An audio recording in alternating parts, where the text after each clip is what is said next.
Congrats on your album, brother. Zulu Man with Some Power. 20 songs, crazy.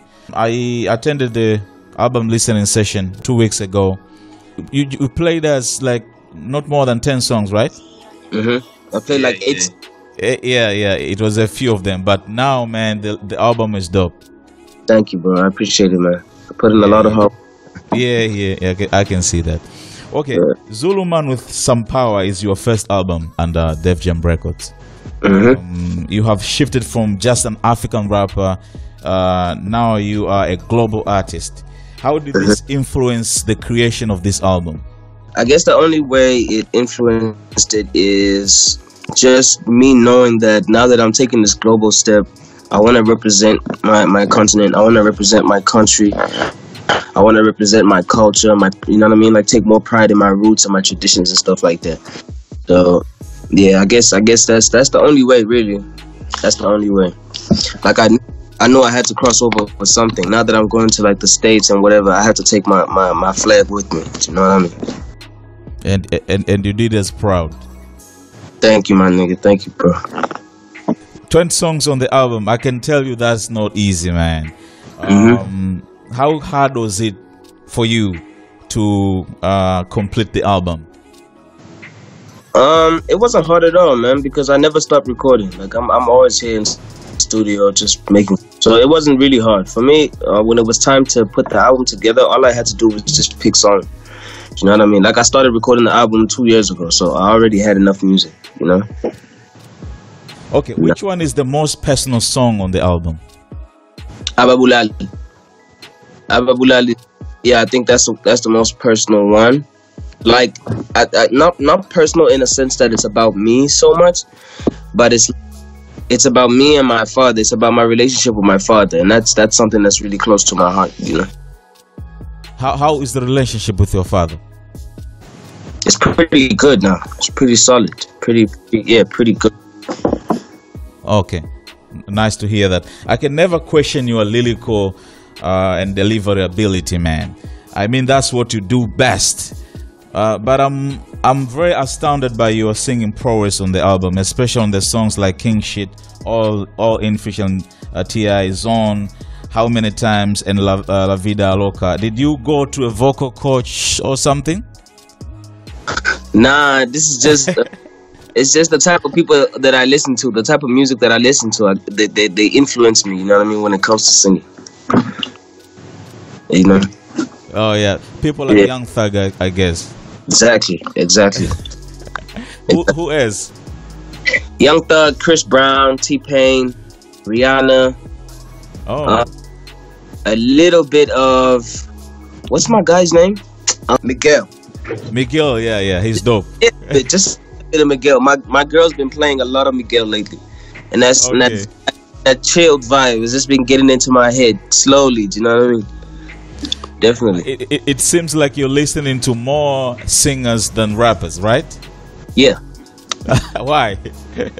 I don't know, man. I feel like it's just helping me be more versatile, and it's making me look at music a little bit different. You know, if you zone into one thing too much, it can drive you crazy.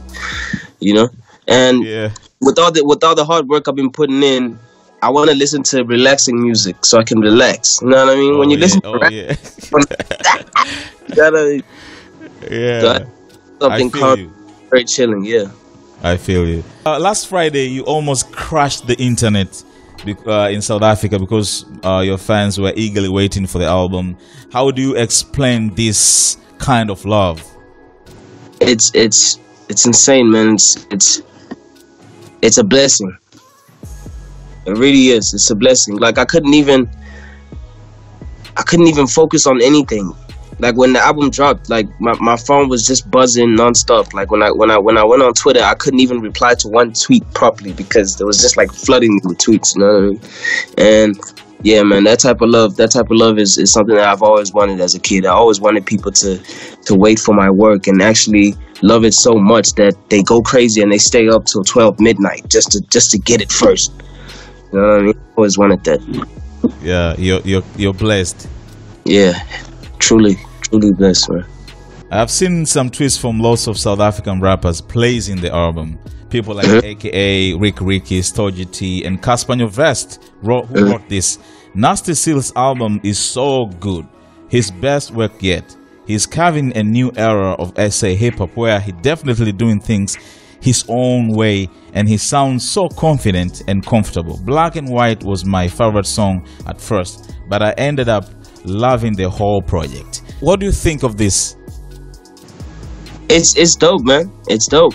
It's something that I've always tried to push in the game also, just like showing each other love, man, and not being afraid to be a fan of somebody else just because you guys are in the same field, the same industry. You know what I mean? Like, we shouldn't look at each other as competitors. We're flying the same flag at the end of the day. You know what I mean? So might as well stick together, support each other, and move stronger as a unit. And they're doing that right now. They're doing that to the fullest, man. Like, it's beautiful. It's beautiful. It's beautiful. No ID inspired the name of the album, Zulu Man with Some Power. How and when did you meet him, and what was the conversation about? First time we met was here in Joburg, in the studio in Rosebank, and we spoke a lot about music, but like, excuse me, most importantly, the culture behind the music. So whether it's just the culture that hip hop created on its own, or a culture that lives in your city wherever you're from, you know what I mean? Like stuff like that. And he really spoke about artists that carried their cultures on their back, and they did it successfully in such a way that everybody else wanted to start dressing like them, talking like them. They wanted to act like them. You know what I mean? They started embracing another person's culture from another city.